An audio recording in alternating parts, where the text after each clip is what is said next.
कुलसारी के बूढ़ाढांग गांव के सामने टूटा बड़ा पहाड़, पिंडर नदी में मलबा पत्थर गिरने से बनी झील, ग्रामीणों ने जागकर काटी सारी रात। सोमवार देर शाम को थराली तहसील के कुलसारी ग्राम पंचायत के बूढ़ाढांग गांव में उस वक्त अफरा तफरी का माहौल बन गया जब गांव के सामने बड़ा पहाड़ टूटने से पिंडर नदी का बहाव बंद होकर झील बनने लगी। तो इस घटना से नदी का बहाव गांव की तरफ आने लगा, तो इससे घबराकर देर रात को ग्रामीणों ने प्रशासन को सूचना दी।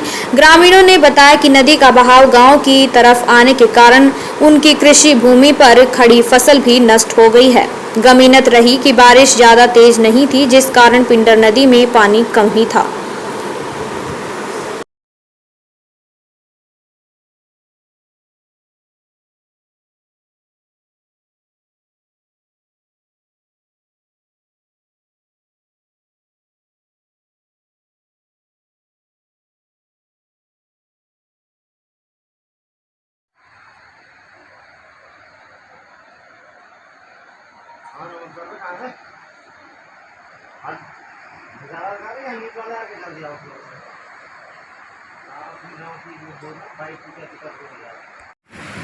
कल रात की जो घटना है वो सामने दिख रहा है। ये पहाड़ी है और रात भर टूटे 8 बजे टूटनी शुरू हो गई थी। ये सुबह 3 बजे तक टूट रही थी, जिसमें कि पूरे गांव वाले दहशत में थे, रात भर सो नहीं पाए। जैसे जैसे पहाड़ी टूट रही थी वैसे वैसे बहुत डर लग रहा था। यहाँ रात को ये नदी पूरी ब्लॉक हो गई थी पानी उससे। ये पूरे खेतों में यहाँ जो दिख रहा है आपको, खेत दिख रहे होंगे, पूरे खेत बंद हो चुके हैं।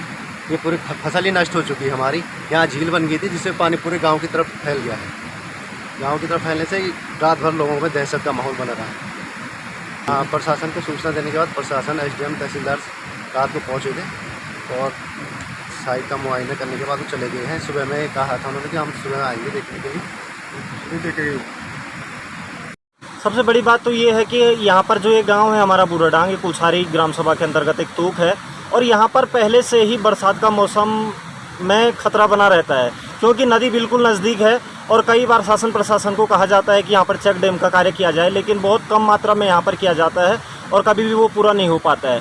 जैसे जैसे ये सुनाऊ पेनगढ़ जो ये मोटर मार्ग बना यहाँ पर, तब से यहाँ पर कुछ ज़्यादा ही खतरा हो गया है और उसके बाद ये पहाड़ लगातार टूट रहा है और उसके बाद यहाँ पर क्या हो रहा है, नदी गांव की तरफ को ज़्यादा बढ़ रही है। तो कल रात शायद यही मंजर यहाँ पर हमारे सामने आया है कि पहाड़ टूट करके, जैसे कि हम देख पा रहे हैं, पहाड़ टूट करके आया और पानी पूरा बिल्कुल गांव की तरफ को छलार लगाया पानी ने और यहाँ पर एक बिल्कुल झील जैसी बन गई है। वो तो ऊपर वाले की मेहरबानी रही है कि नदी ज़्यादा नहीं थी, ऊपर से बारिश कम थी, तो इसलिए थोड़ा सा बचाव हो गया, अन्यथा एक बहुत बड़ा हादसा होने से टल गया है। तो मैं प्रशासन से यही अपील करूंगा कि इस गांव की अनदेखी ना की जाए, यहाँ के लोगों को उचित मुआवजा दिया जाए, क्योंकि लोगों की फसलें बर्बाद हो चुकी हैं। कई लोगों की लकड़ियाँ आई थी नदी में बह करके, उनका अपना गुजारा होता है, उन चीज़ों को वो बह गई हैं और यहाँ पर जितना भी क्षतिपूर्ति हुई है उसके लिए शासन प्रशासन आगे आए और साथ ही साथ जो गांव वालों को जो हमेशा के लिए जो दिक्कत बनी हुई है, यहाँ पर चेक डैम बनाया जाना चाहिए या फिर यहाँ के गांव वालों को कहीं दूर सुरक्षित स्थान पर विस्थापित किए जाने की मैं मांग करता हूँ। धन्यवाद। जो कल रात का जो बरसात के मौसम में जो ऊपर हमारा सुनावा पेनगढ़ के मोटर मार्ग जो टूटा, उसे भयंकर रात को वो अपना बाढ़ घोषित हुआ है। पानी फसलें बर्बाद हुई है। गांव में सभी लोग जो है अपने घरों को छोड़कर रोडों में गए हुए हैं। उसके बाद आसपास के गांव के लोग भी आए हैं देखने के लिए। हमारे गांव के प्रधान और अधिकारी लोग भी आए हैं, उन्होंने मुआवजा किया और उसके बाद उन्होंने कहा कि वह देखेंगे उसके बारे में। और जब पानी थोड़ा निकल गया उसके बाद वो लोग निकल गए अपने अपने उनके लिए कि वह देखेंगे कल के उस पर प्रशासन के लिए। अभी तक कोई उसका मैसेज हमको मिला नहीं है।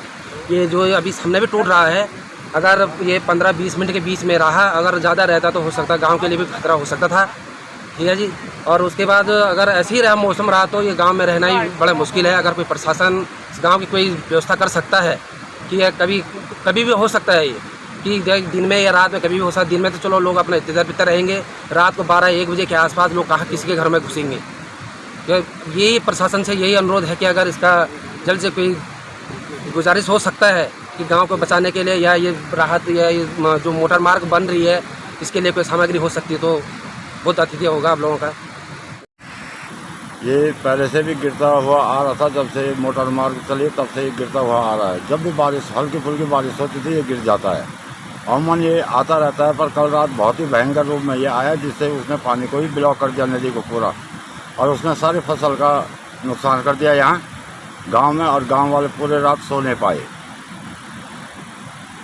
यही है कि कुछ न कुछ प्रशासन भी आई थी, उसके बाद 1 घंटे के करीब वो रहे, फिर उसके बाद वो भी चले गए। हल्की फुल्की बारिश भी लगी हुई थी, और बारिश में तो ये ज़्यादा ही खतरा हो रहा है, क्योंकि आता जा रहा है ऊपर से। तो झील कब टूटी, कैसे टूटी? तो झील कम से कम ये 15 मिनट के करीब ये रुकी, 15 से 25 मिनट के बीच में ये रुकी रही, उसके बाद तब टूट गई अपने आप।